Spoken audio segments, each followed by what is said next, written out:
اعوذ باللہ من الشیطان الرجیم بسم اللہ الرحمن الرحیم۔ اب کافی عرصے کے بعد منافقین کا تذکرہ قرآن مجید میں ہو رہا ہے، چونکہ یہ ہم نے سورہ یونس سے لے کر اور سورہ مومنون تک جو 14 صورتیں پڑھی ہیں ان میں تو سارا معاملہ تھا مشرکین عرب سے، کفار سے، مشرکین سے، ساری بحث ان سے تھی۔ کہیں کہیں گفتگو کا رخ جو ہے وہ اہل کتاب کی طرف روئے سخن بغیر انہیں باضابطہ خطاب کیے ہوئے، اور یا پھر تیسرا خطاب حضور سے ہے ذاتی، اور حضور کی وساطت سے اہل ایمان کے ساتھ، اور ابھی وہاں نفاق کا کوئی اس قسم کا موجود نہیں تھا معاملہ کہ منافقین کے ساتھ وہ رد و قضا ہوتی۔ لیکن یہ تو چونکہ سورہ نازل ہو رہی ہے سن 6 ہجری میں، یہ گویا کہ یوں سمجھیے کہ عین مدنی جو دور ہے اس کا عین وسط ہے، بالکل سن 11 میں حضور کا انتقال ہوا ہے، تو سن 6 یوں سمجھیے کہ ان دونوں کے بالکل وسط کے اندر ہے، یہ بالکل درمیانی دور ہے مدنی دور کا۔ یہاں پر اب تذکرہ ہو رہا ہے منافقین کا۔ لقد انزلنا آیات مبینات، ہم نے نازل کی ہیں روشن آیات۔ واللہ یہدی من یشاء الی صراط مستقیم، اور اللہ تعالیٰ ہدایت دیتا ہے جس کو چاہتا ہے سیدھے راستے کی طرف۔ وَيَقُولُونَ آمَنَّا بِاللَّهِ، اور کچھ لوگ وہ بھی ہیں جو کہتے ہیں ہم ایمان لائے اللہ پر، وبالرسول، اور اللہ کے رسول پر، وَأَطَعْنَا، اور ہم نے اطاعت قبول کی۔ ثُمَّ يَتَوَلَّىٰ فَرِيقٌ مِّنْهُمْ، پھر ان میں سے ایک جماعت جو ہے پیٹھ موڑ کر جاتی ہے، مِن بَعْدِ ذَلِكَ، اس کے بعد، یعنی اب اس کے بعد یہ سب کچھ کہہ کر قول و قرار کر کے اطاعت کا یہاں دم بھر کر جاتے ہیں، لیکن پھر طرز عمل ان کا کچھ اور ہوتا ہے۔ وَمَا أُولَٰئِكَ بِالْمُؤْمِنِينَ، اور یہ لوگ حقیقی مومن نہیں ہیں۔ وَإِذَا دُعُوا إِلَى اللَّهِ وَرَسُولِهِ لِيَحْكُمَ بَيْنَهُمْ، اور جب انہیں پکارا جاتا ہے، بلایا جاتا ہے کہ آؤ اللہ کی طرف اور رسول کی طرف کہ ان کے مابین فیصلے کرے۔ یہ سورہ نساء میں ہم یہ سارے مضامین بڑی تفصیل سے پڑھ چکے ہیں کہ وہ لوگ چاہتے تھے کہ اپنے مقدمات جو ہیں وہ یہودیوں کی عدالت میں لے جائیں، اس لیے کہ حضور کے ہاں انہیں اندیشہ ہوتا تھا کہ یہاں تو بالکل صحیح فیصلہ ہو جائے گا۔ تو اس طرح کا جو ان کا کردار تھا کہ جب انہیں بلایا جاتا ہے اللہ کے اور اس کے رسول کی طرف کہ آؤ کہ وہ فیصلہ کرے تمہارے مابین، اذا فریق منہم معرضون، تو ان میں سے ایک گروہ اور ایک جماعت ایسی ہے جو اعراض کرتی ہے اور کرنی کترا جاتی ہے۔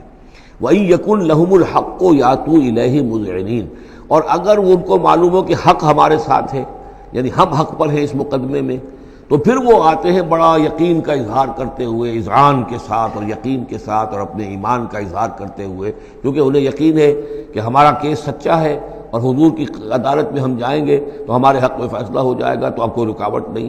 یاتوا الیہ مذعنین، خوب یقین کا، اعتماد کا اظہار کرتے ہوئے آتے ہیں۔ افی قلوبہم مرض، کیا ان کے دلوں میں روگ ہے؟ ام ارتابوا، یا یہ شکوک میں مبتلا ہو گئے ہیں؟ ام یخافون ان یحیف اللہ علیہم، یا انہیں یہ اندیشہ ہے کہ اللہ تعالیٰ جو ہے ان کے ساتھ ناانصافی کرے گا، ورسولہ، وہ اس کے رسول۔ بل اولئک هم الظالمون، نہیں بلکہ حقیقت میں یہی ظالم ہیں۔ ایمان کی اصل حقیقت سے چونکہ یہ محروم ہے، لہذا ساری غلطی ان کے اپنے کردار میں ہے۔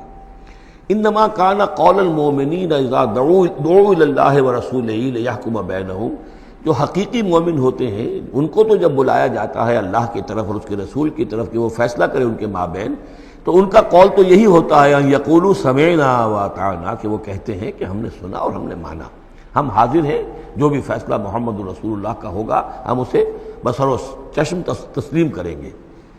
انما کان قول المؤمنین اذا دعوا الی اللہ ورسولہ لیحکم بینہم ان یقولوا سمعنا واطعنا وَأُولَٰئِكَ هُمُ الْمُفْلِحُونَ، اور یقیناً وہی لوگ ہیں جو پھر فلاح پانے والے ہیں۔ وَمَن يُطِعِ اللَّهَ وَرَسُولَهُ، اور جو اللہ کی اور اس کے رسول کی اطاعت کرتا ہے، وَيَخْشَ اللَّهَ وَيَتَّقْهِ، اور اللہ کا خوف بھی رکھتا ہے، اس کا تقوی اختیار کرتا ہے، فَأُولَٰئِكَ هُمُ الْفَائِزُونَ، تو یقیناً وہی لوگ ہیں کہ جو کامیاب ہونے والے ہیں۔ وہ اکثر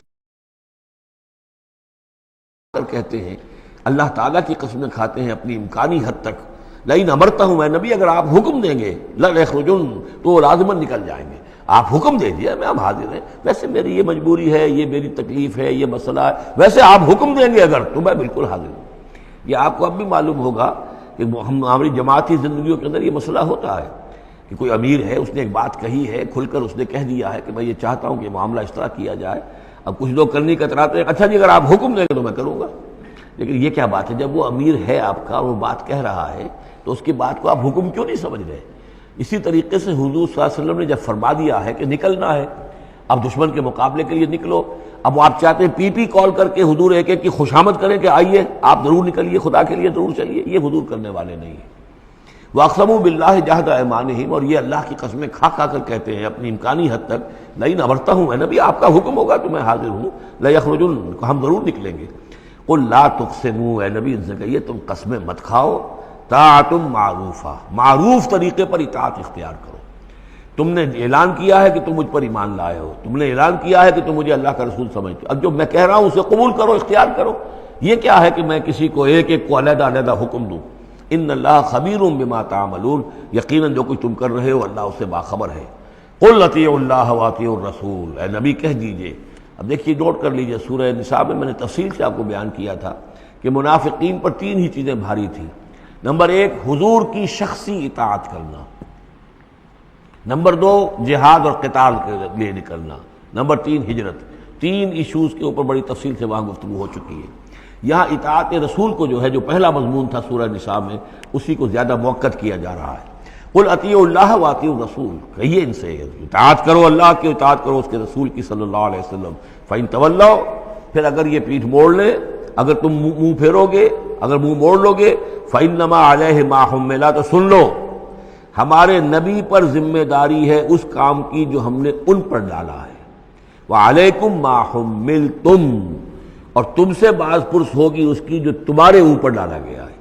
یعنی نبی نے جو ذمہ داری تھی اللہ کا دین تم تک پہنچایا، اللہ کے احکام پہنچا دیے، ان کا کام جو ہے اس پر ختم ہو گیا۔ اب اطاعت کرنا، اس کی تعمیل کرنا، اس کے حکم پر چلنا، اللہ کے دین کے لیے تن من دھن لگانا، اور یہ سارا کام تمہیں کرنا ہے۔ تو جو ان کی ذمہ داری ہے وہ ادا کریں گے، اور اللہ کے ہاں ان سے ان کے بارے میں سوال کر لیا جائے گا، اور جو تمہاری ذمہ داری ہے ظاہر بات ہے کہ اس کے جواب بھی تمہیں کرنی ہے۔ اس میں یہ بھی ہوتا ہے بسا اوقات کہ کسی شخص کو یہ گمان ہو جائے، ظاہر بات ہے میں نے آپ کو سنایا تھا کہ ایک شخص نے کہہ دیا تھا حضور سے، اے دل یا محمد، اے محمد عدل سے کام لیجیے صلی اللہ علیہ وسلم۔ بڑی گستاخی کے ساتھ اس نے کہا، گویا کہ الزام لگایا کہ آپ یہ جو صدقات کی جو تقسیم کر رہے ہیں یا مال غنیمت تقسیم کر رہے ہیں، اس میں آپ عدل سے کام نہیں لے رہے۔ تو حضور نے بھی غصے میں جواب دیا تھا کہ انما عدل فلم یعدل، اگر میں عدل نہیں کروں گا تو کون کرے گا؟ اسی طریقے سے ہو سکتا ہے کسی جماعتی زندگی کے اندر کوئی امیر ہے اور اس سے کوئی شخص یہ محسوس کرے، اس کا ساتھی، کہ مجھ پر زیادتی کی ہے انہوں نے، امیر نے زیادتی کی ہے۔ کوئی بات نہیں، امیر نے زیادتی کی ہے تو امیر اس کی جواب دہی اللہ کے ہاں کر لے گا، اللہ تعالیٰ کے ہاں جواب دہی ہو جائے گی، اور اگر ہو سکتا ہے اس کے کچھ جو بھی نیکیاں ہے وہ تمہارے حساب میں اللہ تعالیٰ درج کر دے، لینا دینا وہاں ہو جائے گا، ڈیبٹ کریڈٹ ہو جائے گا۔ لیکن اس کا مطلب یہ ہو کہ ناراض ہو کر بیٹھ رہا ہو کہ اب اپنی ذمہ داریاں ادا نہیں ہو رہی، تو پھر تو جواب دہی تمہاری ہو جائے گی اللہ کے ہاں، ایکسپلیشن کال تمہاری ہو جائے گی کہ ناراض ہو کر بیٹھ رہے ہیں کیونکہ انہوں نے میرے ساتھ یہ کیا ہے، لہذا میں بس اب کام کچھ نہیں کروں گا۔ یہ تو گویا کہ ایک منفی طرز عمل ہے، تمہیں جواب دہی کرنی ہے اپنے فرائض کی، اپنی ذمہ داریوں کی۔ تو یہ جماعتی زندگی سے متعلق بعض بہت اہم ہیں جو مباحث اس سورہ مبارکہ میں آئے ہیں، اور ان میں سے بعض ہمارا جو منتخب نصاب نمبر 2 ہے، جو اس سورہ مبارکہ کی آخری آیات ہیں، وہ اس کے ایک درس کی حیثیت سے اس میں شامل ہے۔ جو جماعتی زندگی جو ہے، جب ایک جماعت بنانی پڑے گی، اگر دین کا کام کرنا ہے تو اکیلے اکیلے تو نہیں ہو سکتا، جماعت کا نظم ہو، ایک ڈسپلن ہو، ایک حزب اللہ وجود میں آئے، جو سورہ مائدہ میں ہم دیکھ آئے ہیں، فَإِنَّ حِزْبَ اللَّهِ هُمُ الْغَالِبُونَ، غلبہ جو ہے تو وہ حزب اللہ کو اللہ تعالیٰ دیتا ہے۔ ید اللہ علی الجماعہ، جماعت کے اوپر اللہ کا ہاتھ ہے، جماعت کی کو اللہ کی نصرت اور تائید حاصل ہوتی ہے۔ اس جماعتی زندگی کے بعد ایسے نفسیاتی معاملات ہوتے ہیں، اور اس کے اندر بعض ایسے حساس مسائل ہوتے ہیں کہ جن کے بارے میں بڑی عمدہ رہنمائی دی گئی ہے مختلف مقامات پر، ان پر ہم نے پھر مرتب کیا ہے منتخب نصاب، مطالعہ قرآن حکیم کا منتخب نصاب نمبر 2۔ قل اطیعوا اللہ واطیعوا الرسول، ان پر جو ذمہ ہے وہ ان کی اپنی ذمہ داری کا، اور تمہارے اوپر جو بوجھ ہے، جو تمہاری مسئولیت ہے، وہ تمہاری ذمہ داری کی۔ وَإِن تُطِيعُوهُ تَهْتَدُوا، اور جان لو یہ اللہ کے رسول ہیں، اگر تم ان کی اطاعت پر کاربند رہو گے تبھی تم ہدایت یافتہ ہوگے۔ وَمَا عَلَى الرَّسُولِ إِلَّا الْبَلَاغُ الْمُبِينُ، اور ہمارے رسول پر سوائے صاف صاف پہنچا دینے کی اور کوئی ذمہ داری نہیں ہے۔ صدق اللہ العظیم۔